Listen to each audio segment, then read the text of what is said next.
They didn't just take his car. They took his dignity.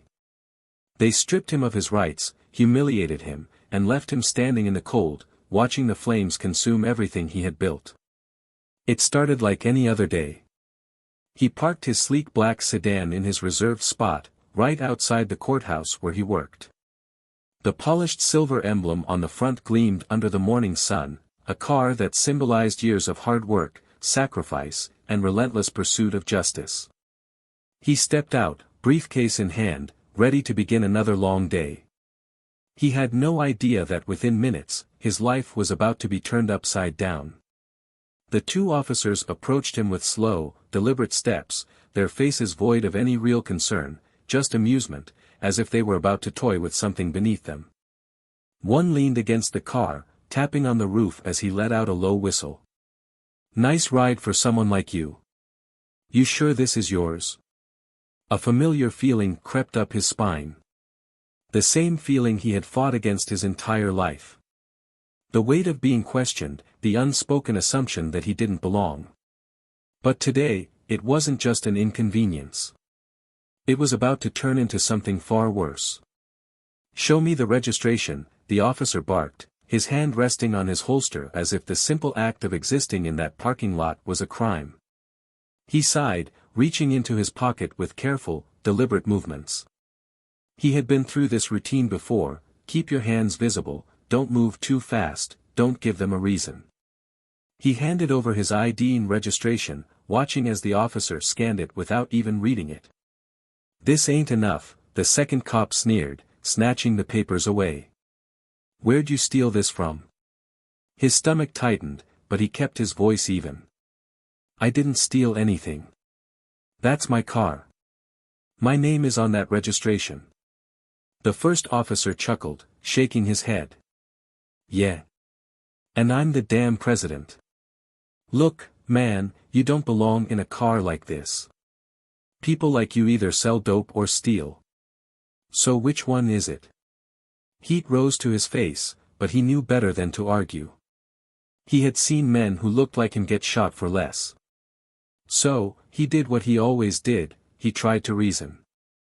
"I work here. I'm a federal official. Just check the system." The second cop tilted his head, feigning curiosity. "Oh, you work here? What are you, the janitor?"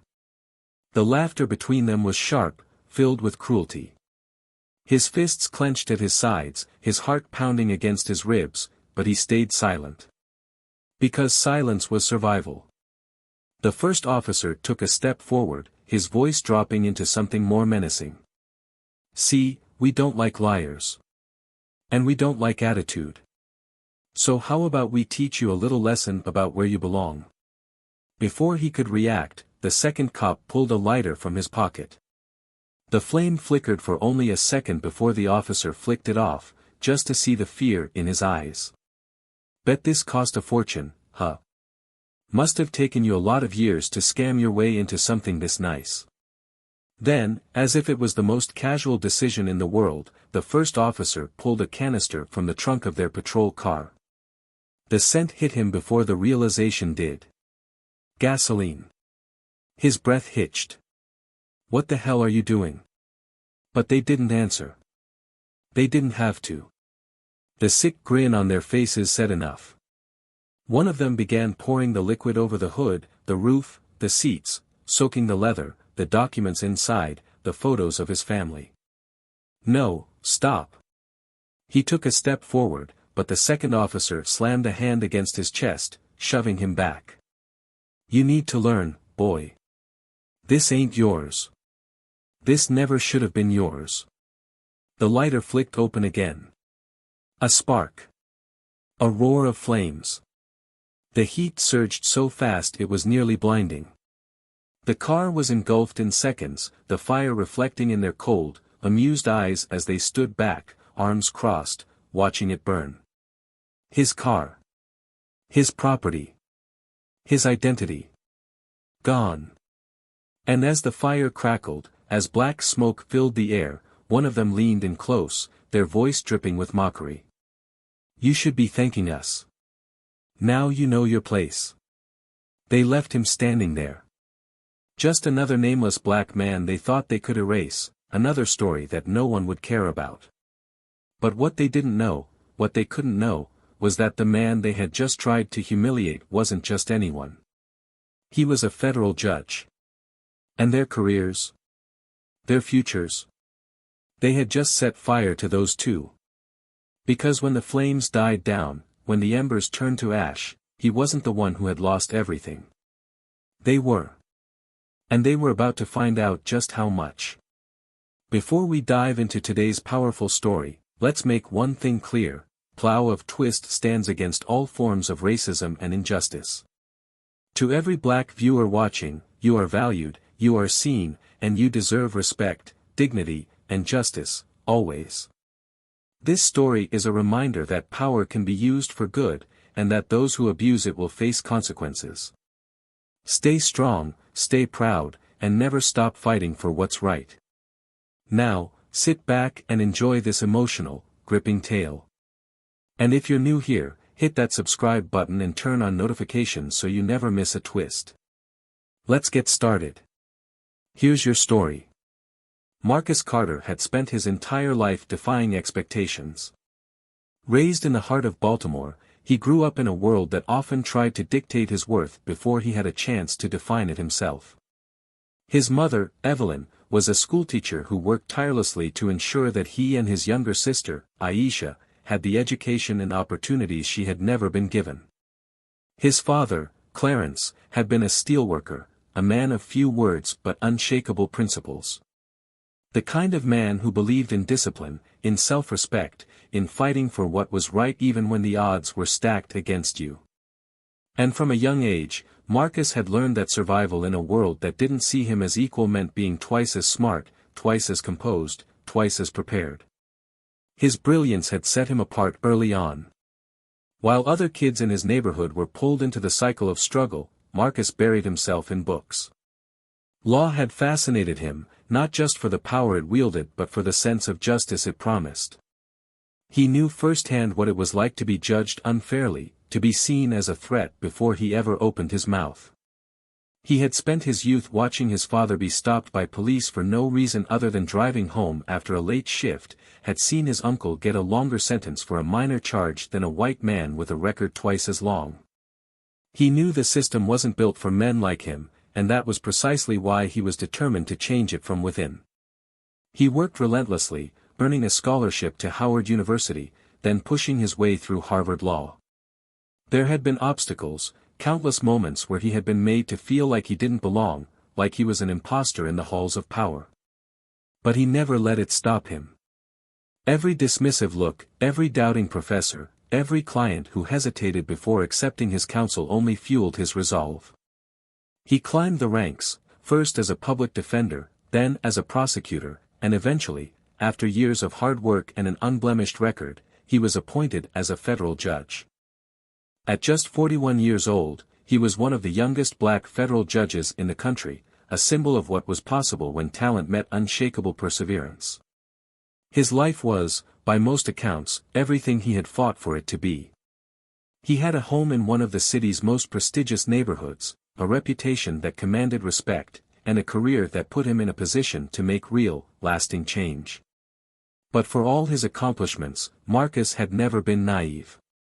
He knew that no amount of success, no level of prestige, would ever fully shield him from the realities of the world he lived in.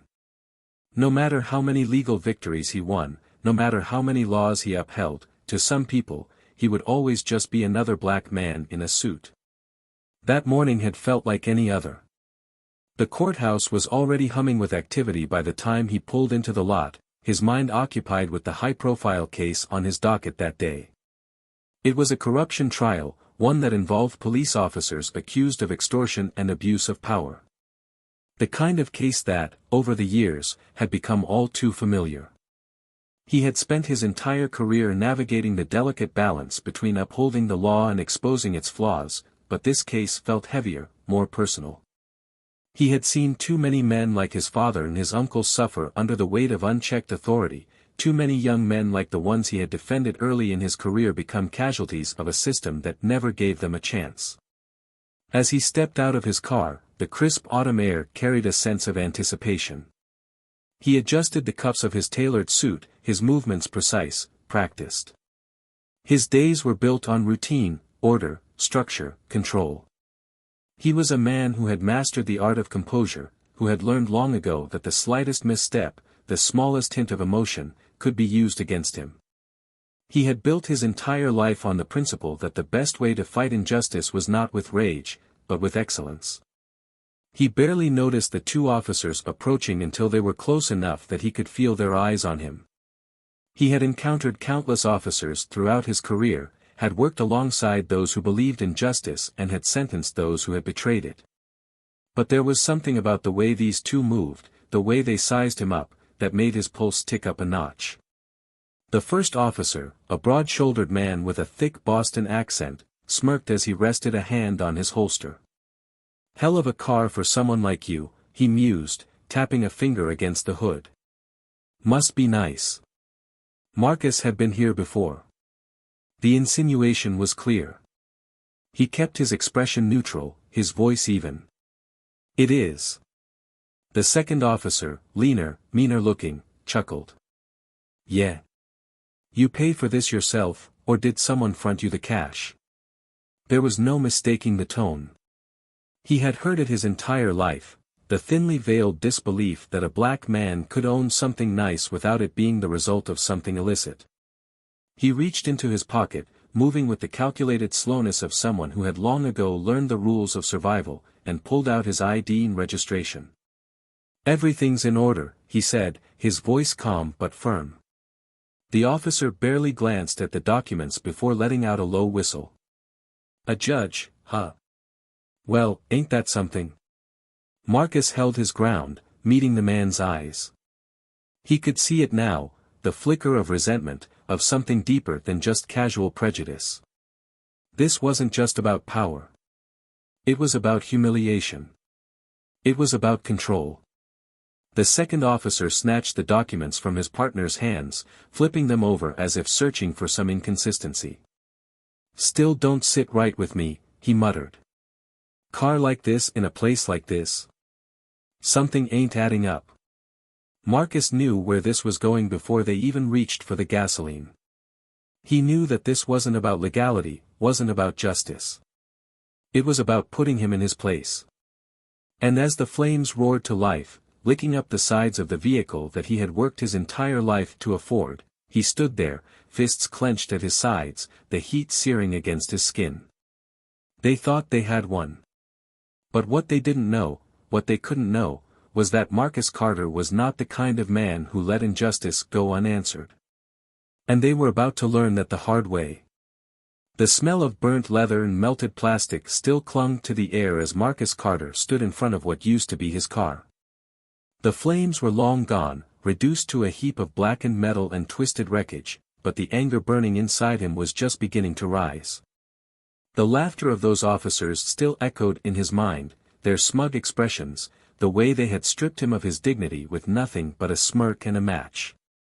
They had walked away like nothing had happened, like they had just crushed a bug beneath their boots, expecting him to accept it, to move on, to be another black man swallowing humiliation because that was just the way the world worked.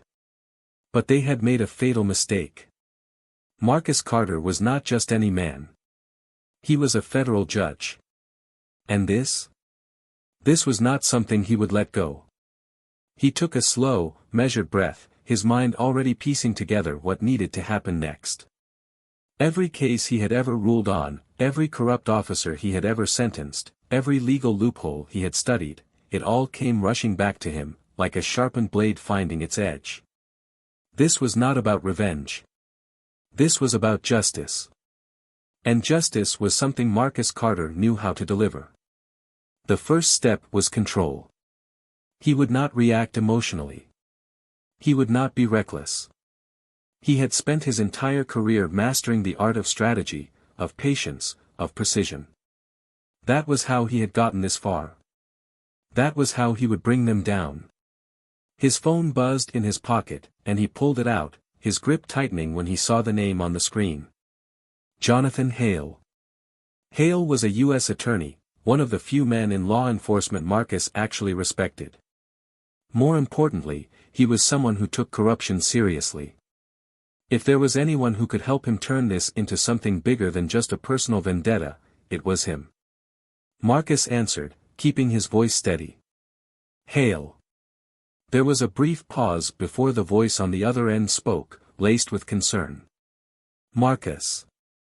I just heard what happened. Jesus. Are you okay?" His jaw clenched. Define okay.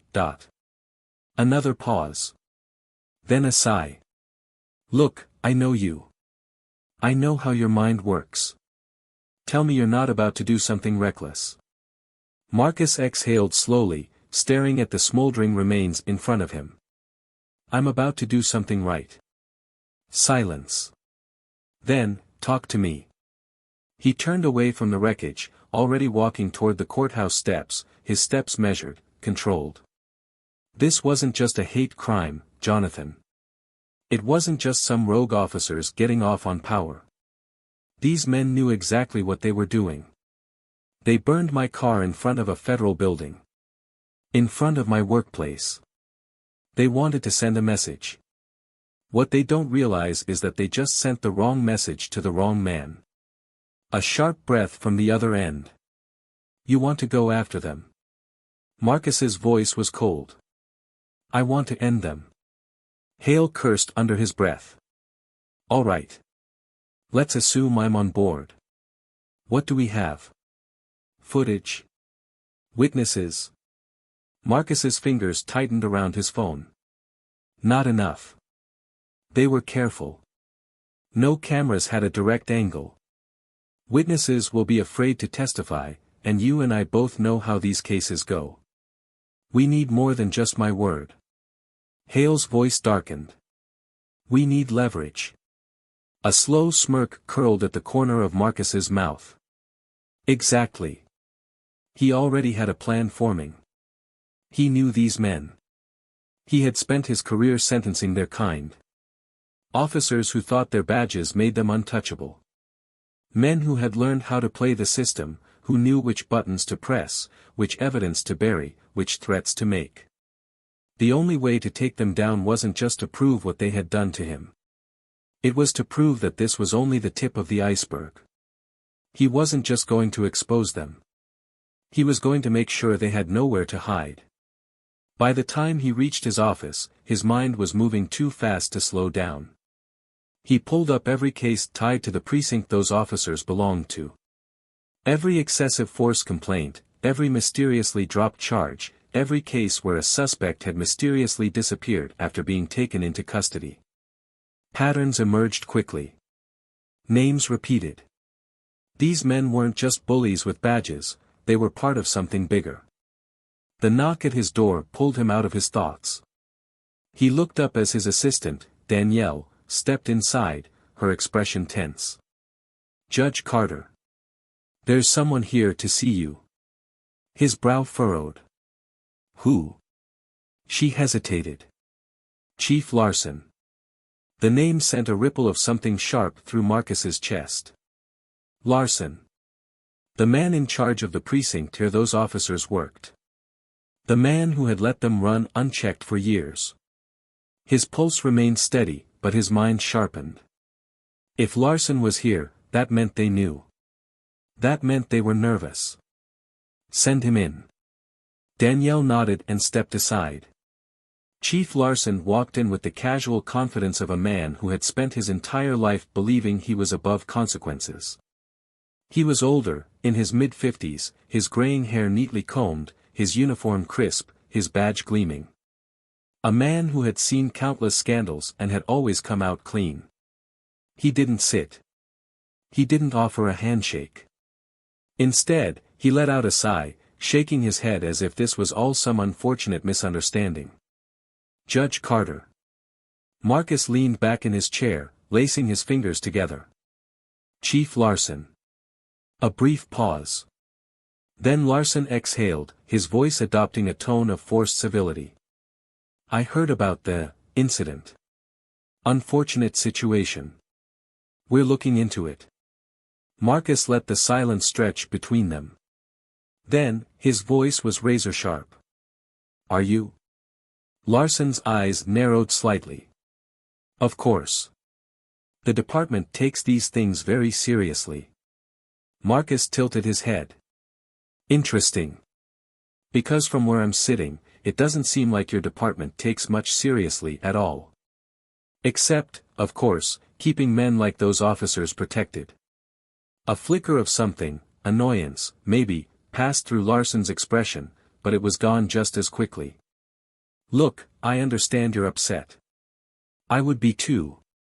But let's not turn this into something bigger than it is. Marcus's lips curled into something that wasn't quite a smile. Bigger than it is? Larson's jaw tightened. We don't want to escalate this, Judge. A situation like this, well, it's messy. And you, more than anyone, understand how perception matters. We wouldn't want unnecessary attention drawn to it. There it was. The threat. Dressed up in careful words, hidden behind feigned diplomacy. Marcus leaned forward, his voice low and lethal. You're right, Chief. Perception does matter. And from where I'm sitting, the only thing people are going to perceive, and this all comes to light, is the downfall of every corrupt officer under your command. Including the two who thought they could set fire to my dignity and walk away. Larson's expression remained still, but his fingers flexed at his sides. A tell. He knew this was spiraling beyond his control. Marcus's smile didn't reach his eyes. You walked into my office thinking I was just another man you could intimidate. That was your first mistake. The second mistake, he thought, would be underestimating just how far he was willing to go to bring them all down. Because this wasn't just about him anymore. This was about making sure men like them never had the power to do this again. And by the time he was done, they wouldn't. The courtroom was silent. Not the kind of silence that brought peace, but the kind that carried weight, thick, suffocating, ready to shatter at any moment. The air was heavy with tension, a suffocating pressure that pressed down on everyone in the room. At the center of it all, Marcus Carter sat at the elevated bench, his hands folded, his expression unreadable. His robe draped over his shoulders with authority, the polished wood of the judge's seat beneath him grounding him in the reality of this moment. This was his domain, his court. And today, the men standing before him were the same ones who had tried to strip him of everything. The irony was almost poetic. Across the room, officers Brad Whitaker and Jason Miller sat at the defense table, stiff in their department-issued suits, their expressions flickering between discomfort and barely contained arrogance. They had walked into this courtroom expecting the usual, delays, legal loopholes, some overworked public defender who would drag out the process until the case disappeared under bureaucracy. But this wasn't just any case. And the man presiding over it wasn't just any judge. Marcus had remained silent when he first entered the courtroom, allowing the weight of recognition to settle over them. He had watched it unfold, the slow realization creeping onto their faces, the way Whitaker's fingers tightened into fists, the way Miller's throat bobbed as he swallowed hard. They had come in expecting a system that would protect them, that would shield them like it always had. But instead, they had walked straight into his hands. Whitaker was the first to speak, his voice laced with forced confidence, his hands gripping the table like it was the only thing keeping him steady. Your Honor, this entire situation has been blown out of proportion. We were simply following protocol that day. Marcus raised a hand, silencing him effortlessly. The power shift was absolute. No longer was he the man they had mocked, humiliated, stripped of dignity. No longer was he just another black man they thought they could erase. Here, in this courtroom, he was the one in control. Officer Whitaker, you will address me with the respect that my title demands.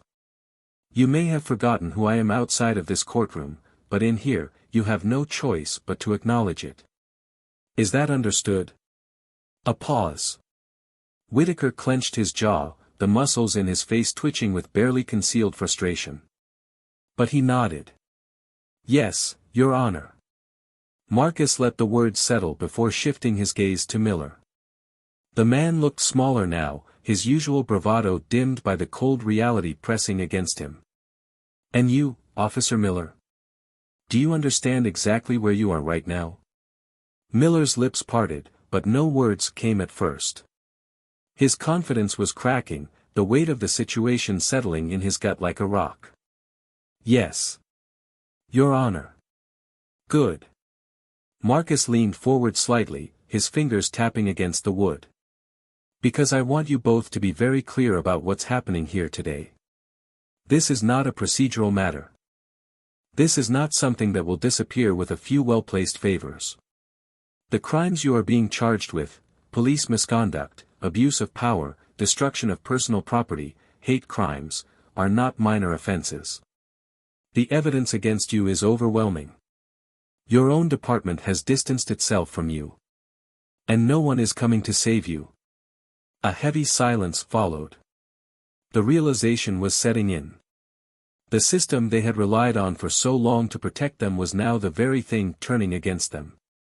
Whitaker let out a hollow laugh, shaking his head as he leaned back in his chair. "This is a joke," he muttered under his breath before scoffing louder. "This is personal, ain't it? You think you can sit up there in that robe and act like you're above this? That you're better than us?" Marcus didn't flinch. "No. I don't think I'm better than you. I know I am. And that fact terrifies you, doesn't it?" His voice was steady, controlled, but there was no mistaking the weight behind it. "That's why you set fire to my car. That's why you called me a liar before even looking at the evidence. That's why you stood there, grinning, while everything I owned burned. Because in your mind, someone like me isn't supposed to have more power than you. Someone like me is supposed to be beneath you." Miller's breathing was shallow now, his fingers twitching against the table. We didn't know who you were. And that's the problem," Marcus cut in, his voice slicing through the air like a blade. "You didn't care who I was. It wouldn't have mattered if I was a judge, a doctor, a teacher, or a man just trying to get home to his family. You saw my skin, and that was enough for you to decide that I deserved to be stripped of everything. That I deserved to be humiliated." Whitaker's face turned red, whether from anger or embarrassment, it was impossible to tell. "Look, we messed up, all right. But we're cops. We were doing our jobs. You don't know what it's like out there. The pressure, you're right," Marcus said, cutting him off with a sharp nod. "I don't know what it's like to be a cop. But I know what it's like to be a black man in this country. I know what it's like to be stopped, to be questioned, to be assumed guilty before I even open my mouth. And the difference between you and me, Officer Whitaker, is that when I see injustice, I don't hide behind a badge to excuse it. I fight it." Miller exhaled shakily, rubbing his hands over his face as he looked towards the prosecution's table, where the evidence against them had been laid out, security footage, witness statements, their own recorded voices laughing as flames consumed the car. There was no escaping it. Marcus let the silence stretch, letting them sit in the weight of their own downfall before he finally spoke again. "Today, you are no longer the ones with power. Today, you answer for what you've done. Today, the very system you've used to oppress others will be the same one that holds you accountable." Whitaker opened his mouth, but nothing came. Miller looked down, his hands clasped together as his breathing grew unsteady. Reality had caught up to them, and there was no escaping the consequences that loomed ahead. Marcus sat back in his chair, his voice firm and unwavering as he delivered his final words before the sentencing. "You set fire to everything I worked for, thinking it would leave me powerless. But all you did was light the match that burned your own future to the ground." And with that, the gavel struck, echoing through the room like a final nail in the coffin of their fate. Justice had been served. And for the first time in his life, Marcus Carter watched as the system that had failed so many like him finally worked exactly as it was supposed to. The courtroom remained still, the tension hanging in the air like a thick fog that refused to clear.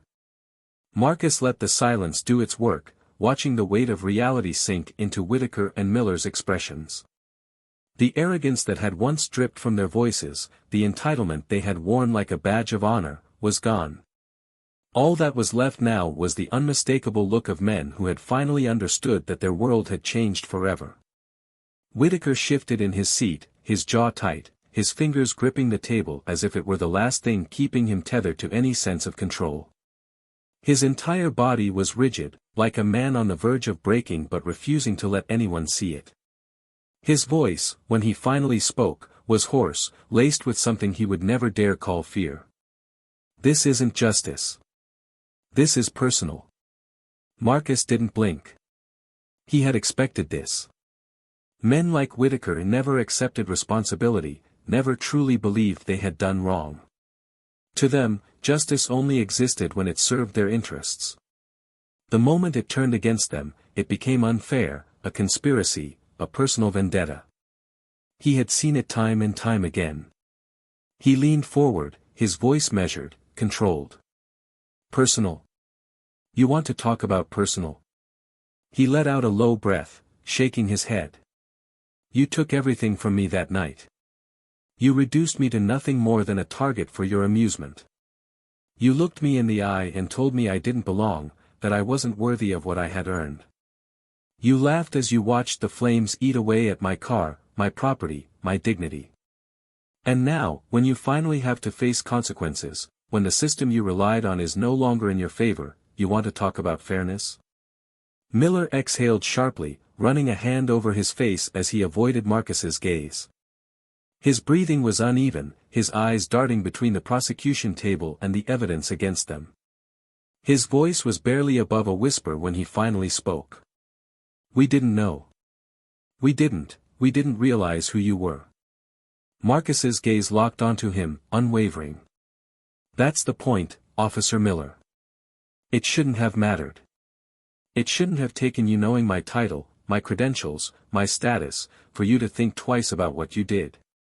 If I had been a janitor, a teacher, a cashier, a mechanic, if I had been any other black man standing in that parking lot, you would have done the same thing. And you wouldn't have lost a moment of sleep over it." Miller swallowed hard, his fingers tightening around the edge of the table. His breathing grew heavier, his chest rising and falling in uneven bursts. For the first time, the reality of what they had done seemed to be settling in, not just as a legal consequence, but as something deeper.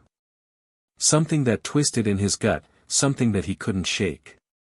Whitaker, on the other hand, wasn't willing to break. His face was flushed, his teeth clenched so tightly that the muscle in his jaw twitched with tension. "This whole thing is a goddamn setup," he spat, his voice thick with resentment. "You had it out for us the second you saw our names on that indictment. This ain't about justice, it's about payback." Marcus let out a slow, measured breath, his patience thin but unshaken. "You really don't get it, do you?" He shook his head, disappointment settling in his chest. "I don't need revenge.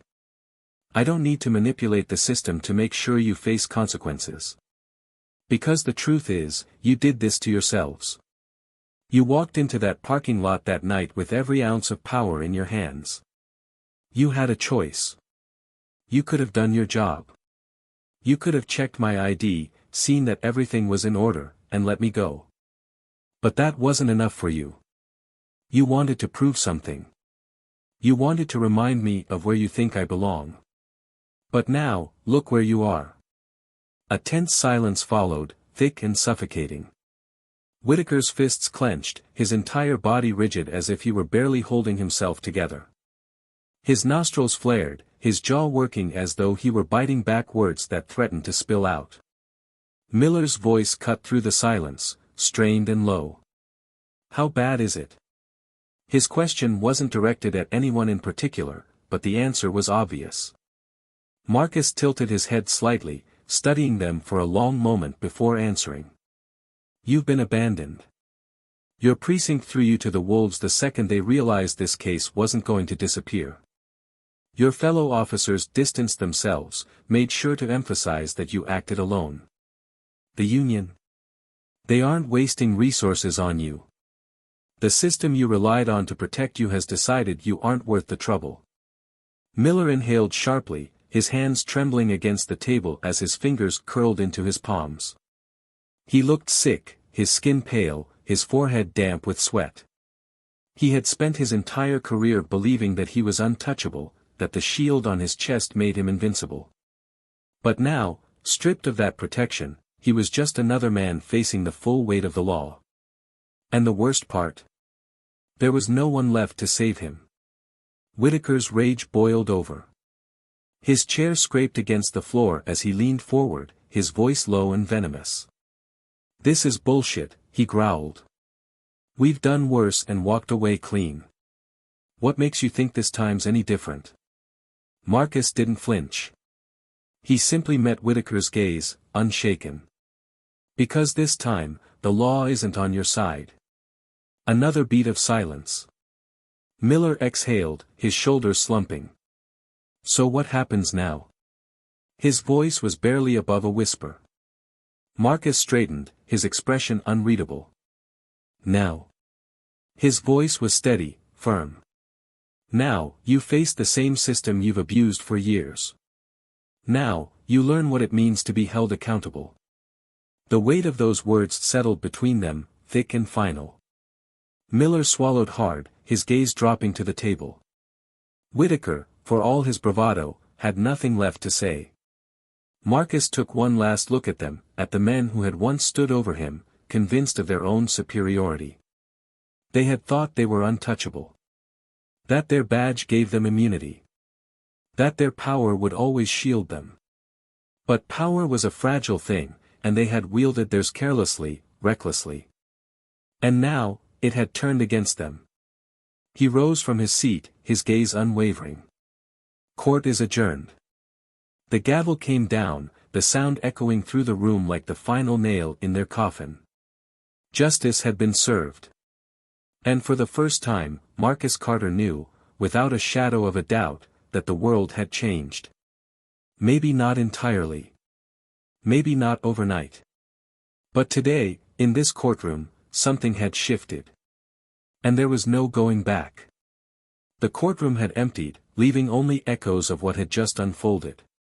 The verdict had been delivered, the gavel had struck, and the weight of justice had crashed down on the two men who had once stood untouchable. But the air still carried something heavier, something unresolved. Marcus Carter remained seated, his fingers pressed together, his eyes fixed on the defense table where Brad Whitaker and Jason Miller sat, their expressions hollow, their futures now hanging by a thread. This was supposed to be the moment of closure, but closure wasn't always clean. It wasn't always satisfying in the way people expected. Whitaker had leaned forward, his hands gripping the edges of the table like a man holding onto the last sliver of control he had left. His face, once smug and filled with arrogance, had transformed into something else, something desperate. His lips parted, and for the first time, his voice lacked the sharp edge it always carried. "Judge Carter, listen, he hesitated, as if swallowing words he had never had to say before. "I was wrong." The words sat there between them, heavy, uncertain, like they didn't belong in his mouth. Marcus didn't respond right away. He had heard apologies before, empty ones given only when consequences became real. He knew the kind of regret that came too late, the kind that wasn't regret at all, but fear of losing everything, of being reduced to nothing. But there was something about the way Whitaker looked at him now, something that wasn't just self-preservation. It was something deeper.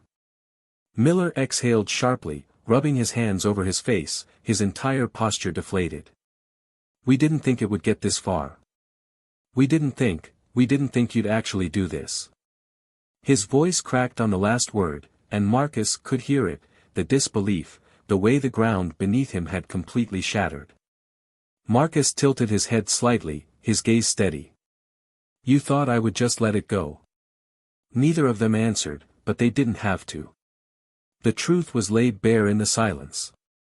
They had spent their entire careers believing they were invincible, that the system would always bend in their favor, that the worst they would ever face was a slap on the wrist. And why wouldn't they? How many times had they gotten away with it? How many complaints had been dismissed? How many times had their fellow officers covered for them? How many black men had they humiliated before him, knowing there would be no consequences? But today, the rules had changed. Whitaker clenched his jaw, his fingers tapping anxiously against the table. "I have a family," he muttered, almost to himself. "My kids, my wife, if I go away, he exhaled, shaking his head, as if trying to piece together a life that was already crumbling. Marcus studied him, his face unreadable. "And how many families have been destroyed by men like you?" His voice was calm, but the weight of his words landed like a hammer.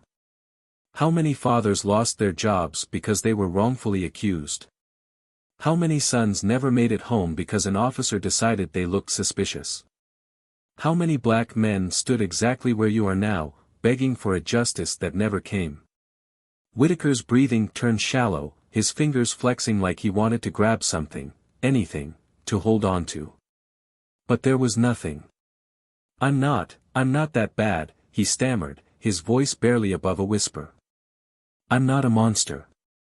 Marcus leaned back slightly, his gaze unwavering. "You don't have to be a monster to destroy lives. You just have to believe that some lives matter less than yours." Miller let out a bitter, breathy laugh, rubbing his eyes with the heel of his palm. "So that's it, then. We're just done. We lose everything." Marcus didn't answer right away. Justice had been served, but justice was never just about punishment. It was about truth. It was about making sure that people understood what they had done, that they felt it, not just as a legal consequence, but as something real, something undeniable. Whitaker suddenly slammed a hand against the table, his voice rising in frustration. "We were cops. We protected people. Yeah, we fucked up, but we weren't out there murdering people in cold blood. We weren't the worst ones. You think taking us down is gonna fix the system? You think it's gonna change anything?" His eyes burned with anger, but beneath it, there was something else, panic. The kind of panic that came when a man realized he wasn't untouchable anymore. Marcus let the words settle before he finally spoke, his voice steady, controlled. "No, I don't think this will fix the system. But I think it's a start." Miller swallowed hard, shaking his head. "You think we're the only ones? We're just two guys, Judge. You think there aren't 100 more just like us?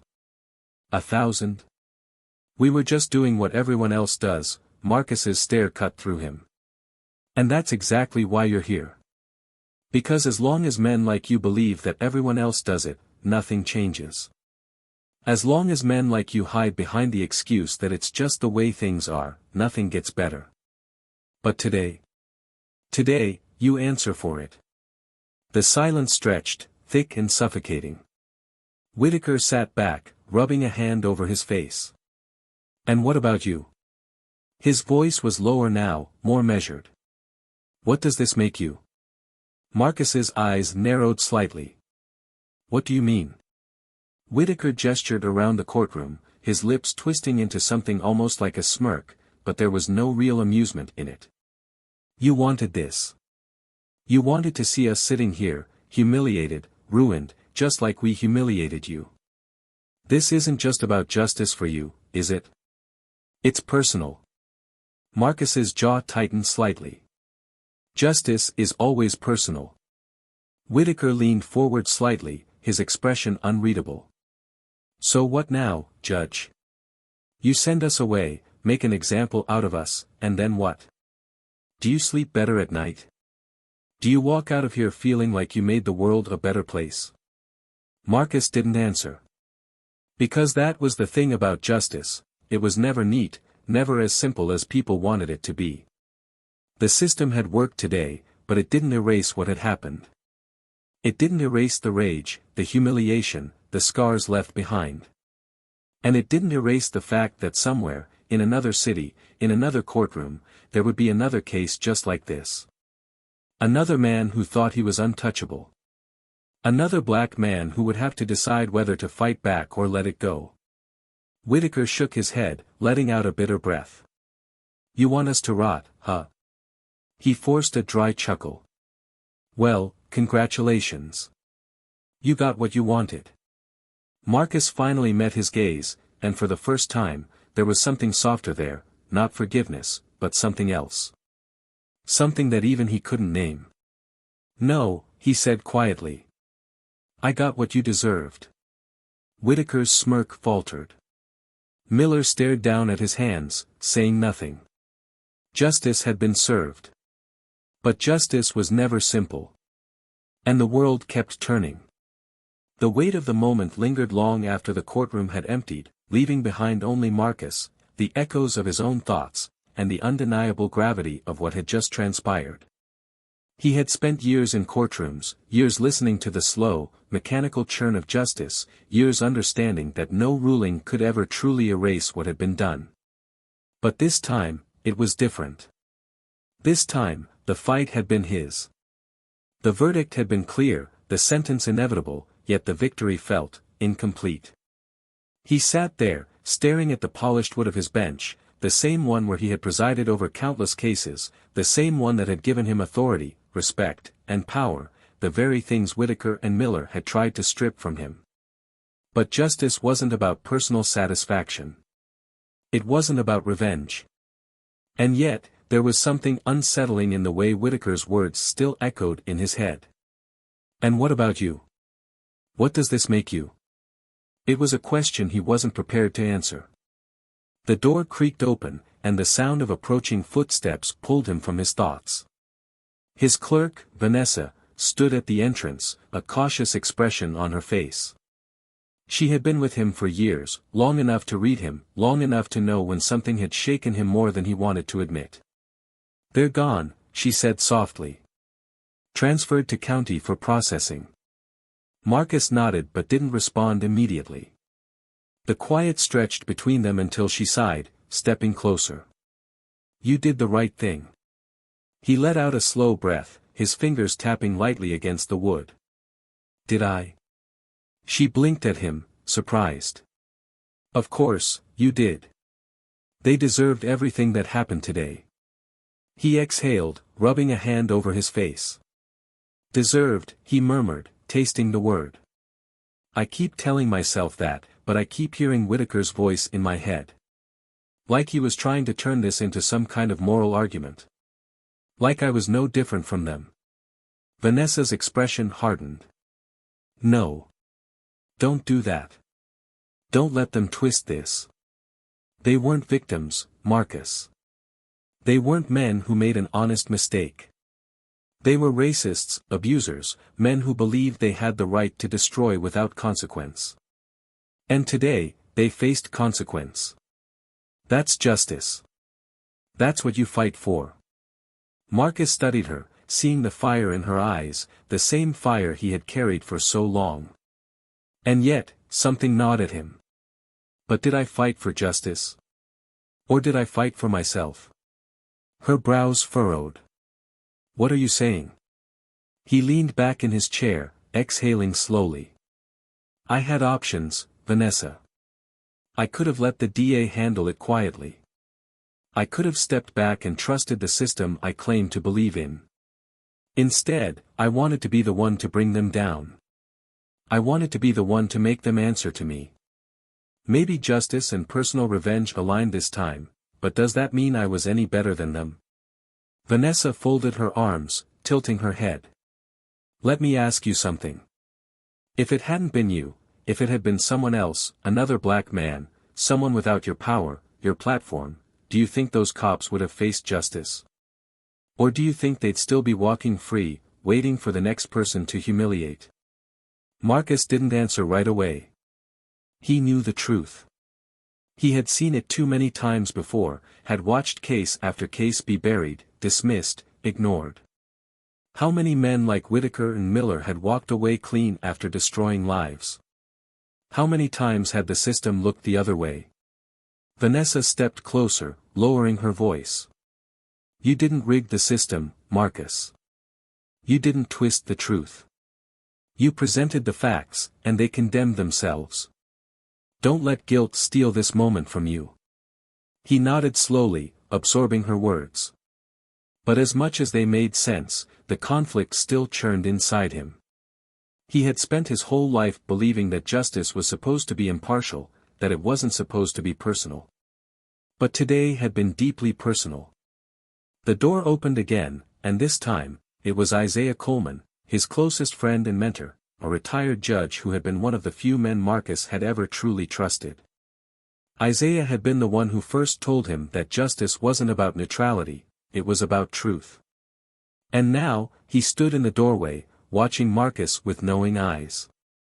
"Figured you'd still be here," Isaiah said as he stepped inside, his voice calm, steady.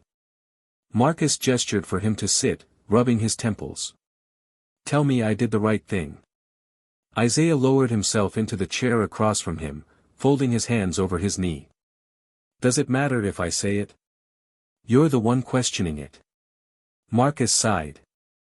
"I keep thinking about what comes next. 2 cops in prison doesn't fix a system. It doesn't undo everything they've done." Isaiah studied him for a long moment before speaking. "No, it doesn't. And if you were expecting some kind of finality, you should have known better. Justice isn't a clean thing, Marcus. It's messy. It's slow. And sometimes, it feels like a drop in the ocean. But that doesn't mean you stop fighting." Marcus leaned forward, resting his elbows on the desk. "You ever struggle with this? The feeling that no matter how much we do, it's never enough?" Isaiah let out a soft chuckle. "Every damn day. But you don't do this work because it's easy. You do it because it matters." Silence settled between them before Marcus finally exhaled. "Then why does it still feel like there's no real victory?" Isaiah's gaze was sharp but understanding. "Because real justice doesn't come with a clean ending. It comes with the responsibility to keep pushing forward, even when you don't feel like you're winning. You think today was just about those 2 men? No. Today was about every single person watching. Every cop who thought they were untouchable. Every black man who thought the system would never fight for him. Today was bigger than them, Marcus. It was bigger than you." Marcus let that sink in. The cameras had been rolling. The world had watched. This wasn't just about 2 officers. It was about sending a message that power no longer meant impunity. That the rules had changed. Isaiah stood, placing a hand on his shoulder. "Take the win, son. Because tomorrow, you fight again." Marcus nodded, finally feeling the weight in his chest settle, even if just a little. Because Isaiah was right. This wasn't an ending. It was a beginning. Marcus sat in his office long after the courthouse had emptied, the dim light from the lamp casting elongated shadows across the mahogany desk. His fingers traced the rim of a half-full glass of bourbon, his mind still sifting through the weight of the day. The echoes of the trial, the charged silence of the courtroom, Whitaker's bitter desperation, Miller's stunned disbelief, it all replayed in his head like a record stuck on loop. He had delivered justice. The law had spoken. And yet, something inside him still churned. The sound of knuckles rapping against the doorframe pulled him from his thoughts. Vanessa stood there, her expression unreadable, her presence a steady reminder of the real world outside his own mind. "You still in here, Judge?" Her voice was soft but carried that familiar firmness, the kind that meant she wasn't just making small talk. Marcus let out a slow breath, nodding slightly. "Couldn't bring myself to leave just yet." Vanessa stepped inside, closing the door behind her. She sat across from him, leaning forward with her elbows resting on the desk, searching his face. "I can see it all over you. Something's still eating at you." Marcus exhaled, rubbing his jaw. "You ever wonder if justice actually feels like justice? Or if we just tell ourselves that so we can sleep at night?" Vanessa tilted her head slightly, considering him. "I think that depends on what you're looking for. Justice ain't revenge, Marcus. It's not about making yourself feel better." Marcus scoffed lightly, swirling the bourbon in his glass. That's what I keep telling myself. But Whitaker, he got under my skin. The way he looked at me, the way he talked like he was the real victim in all of this, like I had done something to him. He shook his head, the frustration tightening in his chest. I should feel victorious, but instead, I feel like I've been standing in the middle of a war that never ends. Vanessa studied him for a moment before leaning back in her chair. You ever heard of Baldwin's paradox? Marcus raised an eyebrow. Baldwin, as in James Baldwin? She nodded. He once said that to be black and conscious in America is to be in a constant state of rage. And he wasn't wrong. You know why you feel this way? Because you didn't just fight 2 bad cops today. You fought every bad cop who ever got away with it. You fought every racist system, every unjust ruling, every time a black man's life was reduced to a statistic. That's the weight sitting on you right now. Marcus inhaled deeply, letting her words settle. She was right. The battle wasn't just about Whitaker and Miller. It never had been. It was about something much bigger, something deeply rooted in every courtroom, every traffic stop, every silent injustice that went unpunished. The door creaked open again, and Isaiah stepped inside, shaking his head as he glanced between the two of them. Man, I swear, every time I come in here, it looks like a funeral service. What the hell is wrong with y'all? Vanessa smirked. Your boy's going through his existential crisis. Isaiah chuckled, settling into the chair beside her. Figures. Always been too damn philosophical for his own good. He turned his gaze to Marcus, his expression sobering. But she's right, you know. This ain't just about them. It's about the message. And the message landed. You think Whitaker and Miller are the only ones shook right now? There are cops across the country watching this, sweating bullets, wondering if they're next. If today proved anything, it's that power ain't a free pass anymore. Marcus rubbed his temple, sighing. And yet, tomorrow, somewhere else, it'll happen again. Isaiah's gaze darkened slightly. Yeah, it will. But that doesn't mean today didn't matter. Vanessa leaned forward again. And let's not forget, those 2. They're done. No more badges, no more hiding behind the system.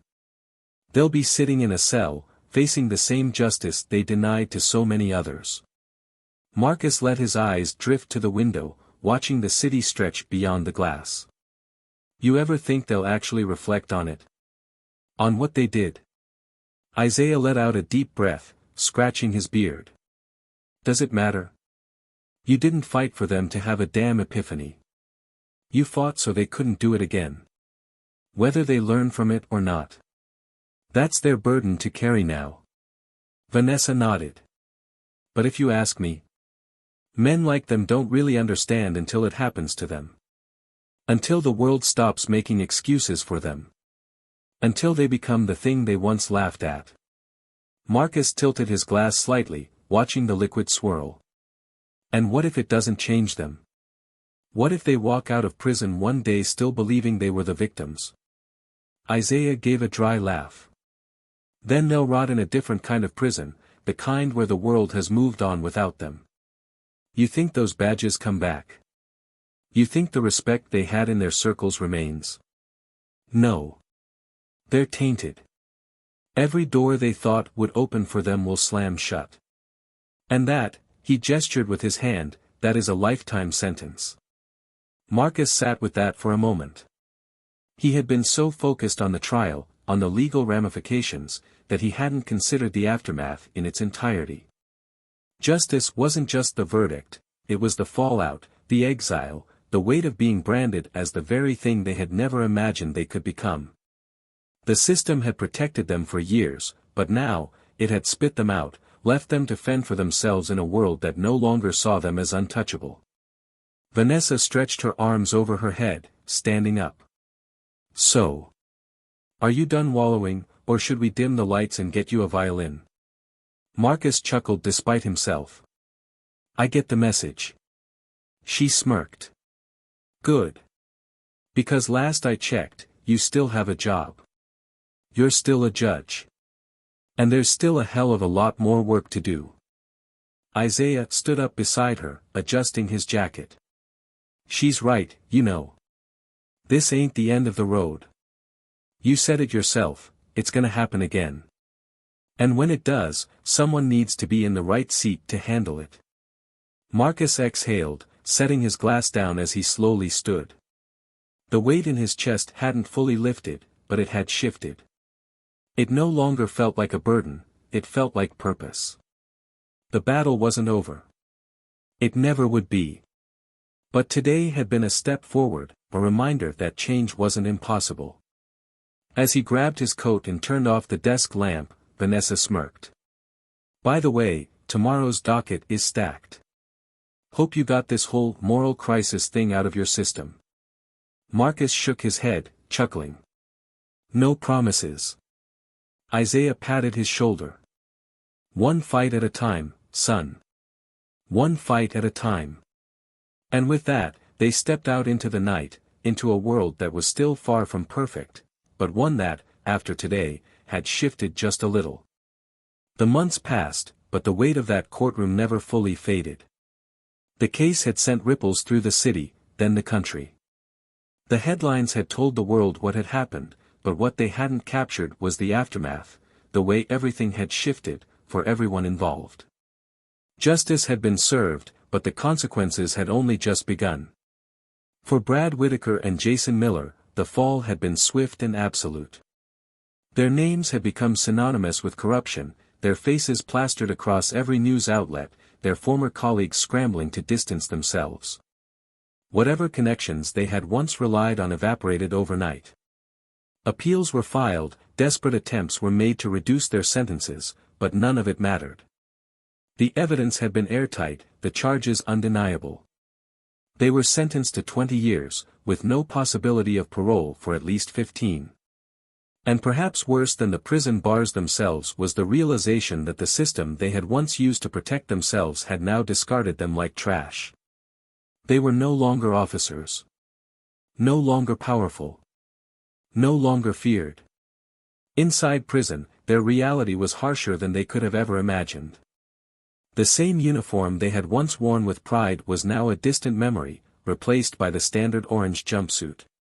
The same authority they had once wielded was gone, stripped from them the moment they had stepped inside. Inmates who had been on the receiving end of brutality recognized them. They knew exactly who they were. And inside those walls, there were no badges to hide behind. No immunity. No escape. Whitaker spent most days silent, withdrawn, the arrogance he once carried replaced by a hollow stare. Miller, once the loudest of the two, had learned quickly that his voice no longer held power. The roles had reversed, and for the first time, they understood what it meant to be powerless. Their families suffered too. Whitaker's wife had filed for divorce within weeks of the sentencing, taking the children with her. His house, his savings, everything he had built over the years was gone. Miller's parents had stopped visiting after the first few months, their shame too heavy to bear. The world had moved on without them, and all that was left were the choices they had made.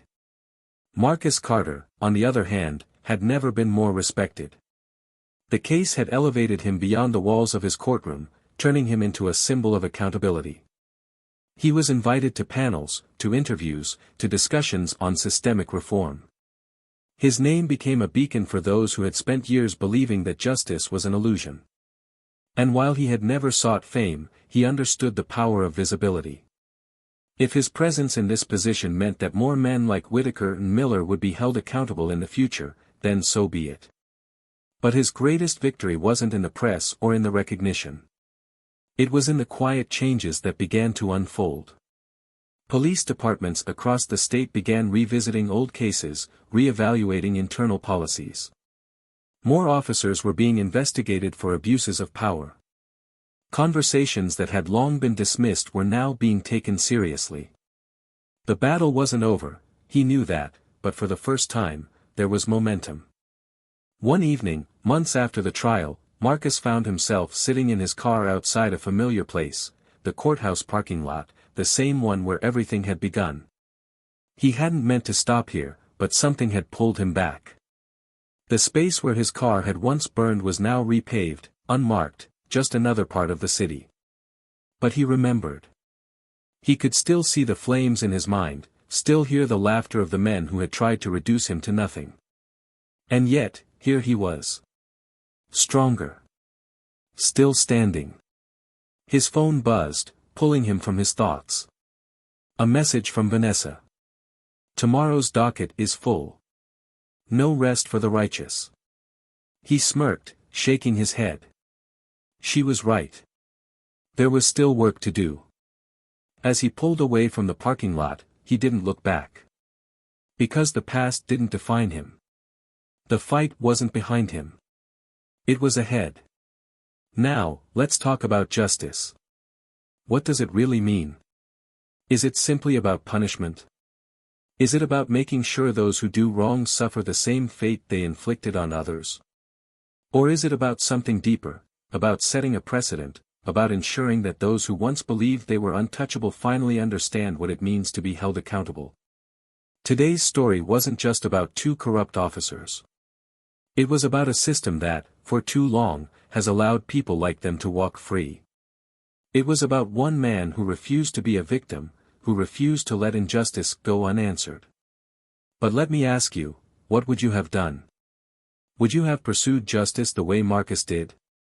Or would you have walked away, knowing that no verdict could ever erase the humiliation he endured? Tell me in the comments, I want to hear your thoughts. And if this story made you think, if it made you feel something, then do me a favor. Hit that subscribe button. Join us here at Tales of Twist, where we bring you stories that challenge, that provoke, that keep you on the edge of your seat. There's more to come. Trust me, you don't want to miss what's next.